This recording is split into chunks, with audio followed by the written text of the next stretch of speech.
तो कुछ इलस्ट्रेशन देखते हैं। 1 mole of an ideal gas is taken around a cyclic process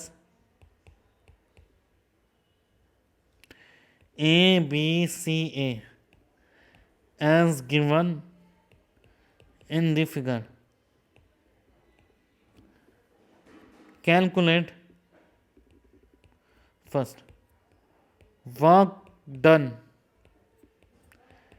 in the cyclic process. Second, heat rejected by the gas in the path CA. Third है heat absorb by the gas in the path AB and BC.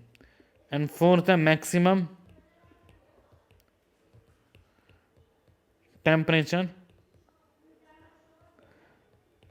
attended by the gas during the cyclic process. तो हमारे को एक curve दिया है और question पूछा गया है हमारे से। तो हमारे को एक कर्व दिया है जिसमें से ए, बी और सी तीन कर्व दिए। बी का प्रेशर है 3P0, ए का प्रेशर है P0, ए का टाइम वॉल्यूम है V0 और सी का टाइम वॉल्यूम है 2V0 और वॉल्यूम वर्सेस प्रेशर का कर्व दिया है। अब हमारे से पहला क्वेश्चन पूछा गया है कि work done in the cyclic process, heat rejected by the path C A और heat absorb by the gas in the path A B and B C and maximum temperature. तो हमारे को वर्क पूरे cycle का पूछा है और हमारे को हीट एब्जॉर्ब और रिजेक्टेड पूछा है। इसकी डायरेक्शन गिवन है इस तरीके से। तो आइए एक एक पार्ट, पहले तो मैं आपको अप्रिशिएट करूंगा अगर आप वीडियो पॉज करके ट्राई आंसर करें अपनी तरफ से। तो चलिए देखते हैं। पहला हमारे पास है वर्क डन। तो वर्क डन है, हम जानते हैं पीवी कर्व साइक्लिक है और एंटी क्लॉकवाइज है 1/2 base area 2V0 minus V0 multiply by height 3P0 minus P0। तो यहाँ -1/2 इंटू V0 इंटू 2P0, तो यहाँ माइनस P0 V0। यह हो जाएगा work done in cycle. Second है heat rejected by the path in C A. Heat rejected in C A. C A में कितनी हीट रिजेक्ट की? सी ए की हीट रिजेक्ट करने के लिए हम देखते हैं सी ए एक आइसोबारिक प्रोसेस है। तो आइसोबारिक प्रोसेस में क्यू पी होगा N C P delta T. तो एन है 1 मोल, सी पी होता है मोनो एटॉमिक गैस दिया है तो सी पी हो जाता है 5/2R 5/2R। और डेल्टा टी की अगर हम बात करें तो डेल्टा टी होगा T A minus T C. तो ये हो जाएगा क्यू पी हो जाएगा n C P delta T 1 into 5/2R into T A. Temperature A पे है हमारे पास P0 V0 माइनस टेम्परेचर पे 2P0 V0। तो फिर ये हो जाएगा हमारे पास overall work -5/2 P0 V0 R। R से R P0 V0 by R और यहाँ पे आर, तो आर से आर कैंसिल तो हो जाएगा -5/2 P0 V0। इतनी हीट रिजेक्ट की है पाथ सी ए में। और अगर हम थर्ड पार्ट का सोल्यूशन देखें, heat absorb by the path in A B and B C. तो क्यों ए बी की बात करें, अगर हम ए बी प्रोसेस की बात करें तो ये ए बी प्रोसेस जो है ये क्या है? आइसोकोरिक। तो आइसोकोरिक में हीट क्या है? Q A B N C V delta T. तो एन है 1 इंटू सी वी है 3/2R डेल्टा टी है 3P0 V0 by R minus P naught V naught by R, तो ये आएगा 3p0 we not.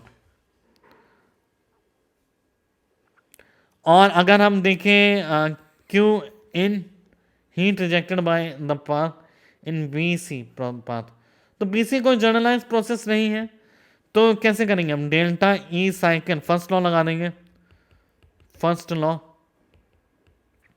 Equals to Q cycle plus W cycle. तो delta E cycle क्या है, 0, तो क्यू साइकिल कितना हो गया, माइनस डब्ल्यू साइकिल, और डब्ल्यू साइकिल हमारा था minus P naught V naught, तो क्यू साइकिल हो गया Q A B plus Q B C plus Q C A, हो जाएगा पी नॉट वी नॉट। तो क्यू ए बी है हमारे पास 3p0 वी नॉट, और हमें क्यू बी सी की वैल्यू कैलकुलेट करनी है, और हमें क्यू सी ए, क्यू जो हमने सी ए पाथ में निकाला है वो है -5/2 p0 वी नॉट, यहाँ था p0 वी नॉट के इक्वल। तो फिर यहाँ से हम क्यू बी सी की वैल्यू निकाल सकते हैं, 5/2 p0 V naught minus 2p0 V naught, तो यहाँ आ जाएगा p0 वी नॉट बाय 2। अब जो इसका काफ़ी अच्छा पार्ट है, आइए ये कर्व देखते हैं। इस पर पूछा है maximum temperature during the gas in the cyclic process. तो साइक्लिक प्रोसेस में 3 पॉइंट है, ए बी और सी। आई ए बी और सी के टेम्परेचर की बात करते हैं हम, कौन सा मैक्सिमम टेम्परेचर है। तो अगर हम इस क्वेश्चन के 4th पार्ट पे आए,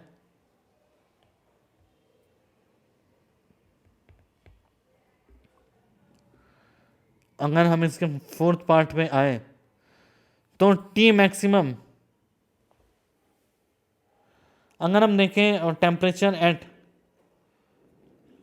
T A p0 v0 by R, temperature at B 3p0 v0 by R, temperature at C 2p0 v0 by R. तो टेम्परेचर ए बी सी में से सबसे ज़्यादा टेम्परेचर का है बी और सी के बीच, बी है या फिर सी है, तो क्या बी और सी के बीच में टेम्परेचर इंक्रीज हो रहा है। पहले अगर हम मैं टेम्परेचर तीनों के बीच ड्रॉ करूँ, आइए यहीं ड्रॉ करते हैं। टेम्परेचर ए बी सी की अगर हम बात करें,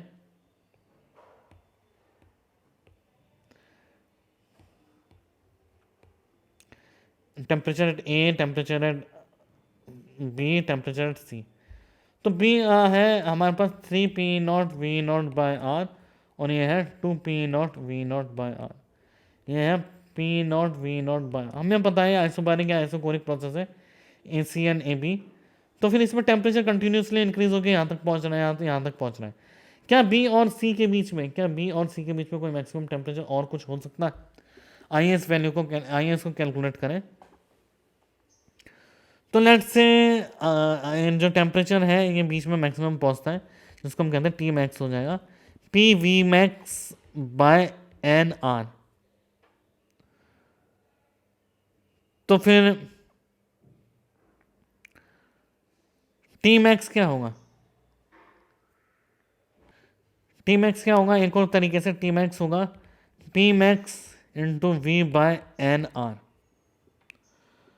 तो अगर टी मैक्स होगा, अगर वी मैक्स हो जाए, टी मैक्स होगा या पी मैक्स हो जाए, या फिर टी मैक्स होगा या फिर टी मैक्स होगा, अगर इन दोनों का प्रोडक्ट क्या हो जाए maximum, P V maximum by R, क्योंकि एन की वैल्यू क्या है 1। तो पी वी को हमारे को क्या करना है, मैक्सिमाइज। तो अगर हम इसकी इक्वेशन देखें y minus Y one equals to X minus X one, linear equation देखें y2 minus Y one upon x2 minus X one, linear equation देखें तो y minus 3p0 by X minus V naught, P naught P naught minus 3p0 to V naught minus V naught, तो यहाँ minus 2p0 by V naught. तो y को हम p ले लेते हैं, p minus 3p0 minus 2p0 by V naught plus 2p0, तो p कितना हो जाएगा, minus 2p0 by V naught into V plus 5p।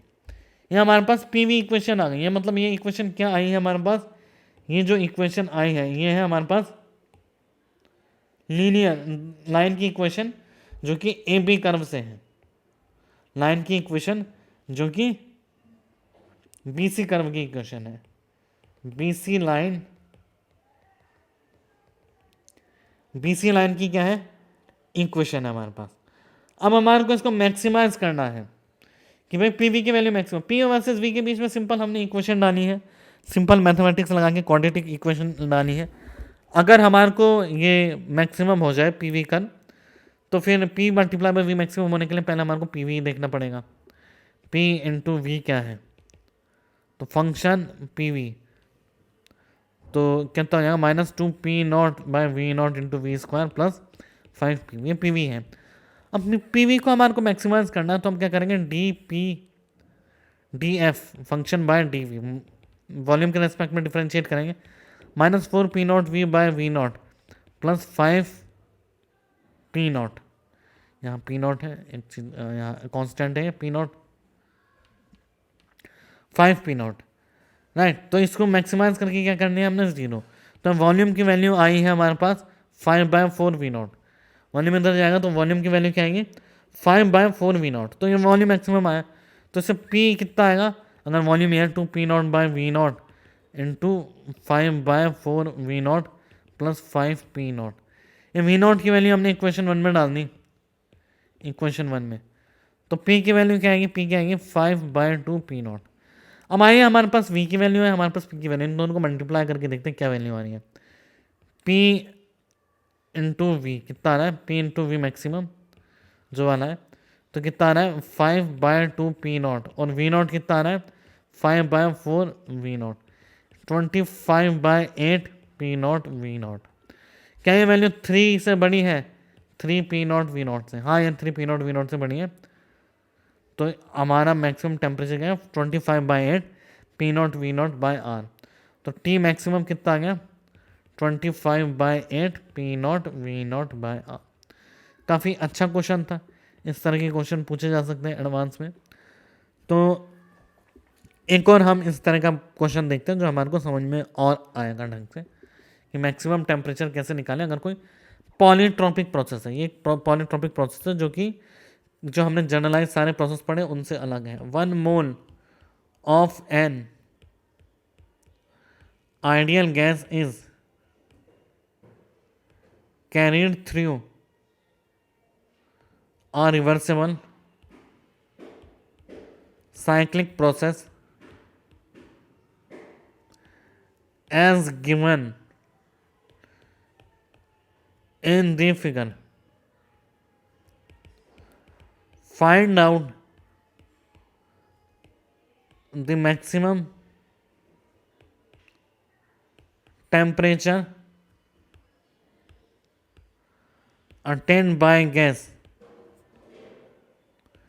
during the cycle। अब वापस से हमारे को कर्व दिया है, ये है B, ये है A, ये है C, ये है 4 बार, ये है 1 बार, ये है 1 लीटर, ये है 2 लीटर। तो ये कोई पॉलीट्रॉपिक प्रोसेस हमें पता है, बीच में कहीं ना कहीं टेम्परेचर मैक्सिमम हो सकता है। ए और बी से तो टेम्परेचर इंक्रीज हो रहा है, ए पे तो मिनिमम है। तो यहाँ देखो, अब यहाँ पे क्या होगा, प्रेशर तो कांस्टेंट है, वॉल्यूम कंटिन्यूसली इंक्रीज हो रहा है तो टेम्परेचर भी इंक्रीज हो रहा है। यहाँ वॉल्यूम कांस्टेंट है, प्रेशर कंटिन्यूसली इंक्रीज हो रहा है तो टेम्परेचर भी इंक्रीज हो रहा है। यहाँ टेम्परेचर क्या हो रहा है, P मल्टीप्लाई बाई वी क्या हो रहा है, इंक्रीज। यहाँ पे टेम्परेचर क्या हो रहा है, इंक्रीज। इस डायरेक्शन में टेम्परेचर इंक्रीज हो रहा है, ऐसे कह सकते हैं। तो हमें पता है कि बी या सी पे, चलो बी पे टेम्परेचर कितना है, बी पे टेम्परेचर है 4 × 1/r, और सी पे कितना है 2/r। 4/r और 2/r के बीच में क्या कोई टेम्परेचर मैक्सिमम हो सकता है, आइए चेक करते हैं। वापस से हमारे को क्या करना पड़ेगा, इसका पीवी मैक्सिमाइज करना पड़ेगा। पीवी मैक्सिमाइज करना, इन सब करना, ये आप कैलकुलस में ढंग से पढ़ सकते हैं। तो पीवी मैक्सिमाइज कैसे करेंगे, हम पहले इक्वेशन लिखेंगे y - 4/x - 1। इसके कोऑर्डिनेट क्या है 1, 4 x, y। इसके कोऑर्डिनेट क्या है 1 2 1 x कॉमा वाई, तो y minus four by X Y one क्या हो जाएगा 1 minus four plus divide by 2 minus one, Y minus four upon X minus one कितना हो जाएगा -3/1, तो p minus four equals to 3 minus 3v, तो p कितना हो जाएगा 7 माइनस 3v, तो प्रेशर की वैल्यू आ गई, तो फंक्शन हो जाएगा d ऑफ pv, तो हो जाएगा d of 7v minus 3v square, तो 7 माइनस 6v 0, तो v कितना हो जाएगा 7/6, इससे p कितना आएगा 7 माइनस 6 इंटू 7/6, 7/2 बार, ये हो गया p, तो pv कितना हो जाएगा मैक्सिमम 49/12 r, यह t मैक्सिमम जो कि है 2/r और 4/r से ज़्यादा, 4.1 के आसपास है, 4.909 बार, तो ये हमारे पास है टी मैक्सिमम। तो ये ट्रांजिशन पॉइंट है डी, तो डी में आने के लिए क्या हुआ, यहाँ पे सबसे पहले हीटिंग हुई और फिर यहाँ पे क्या कूलिंग, मतलब क्या हुआ कि सबसे पहले टेम्परेचर यहाँ पे मैक्सिमम पहुंचा तो हीटिंग हुई गैस की, फिर टेम्परेचर कम होते होते यहाँ पहुंचा, जिससे गैस की क्या हुई कूलिंग हुई। तो इस तरह से हम ये वैल्यूज कैलकुलेट कर सकते हैं। आइए कुछ और प्रश्न देखते हैं, हमने मैक्सिमम टेम्परेचर टाइप के तो क्वेश्चन देख लिए, आइए कुछ और तरह के क्वेश्चन देखते हैं। An ideal gas enclosed in a balloon undergoes a complete cycle consisting to process during the first process, the gas expands and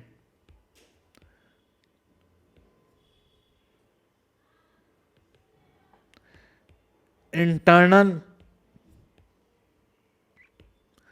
energy of the gas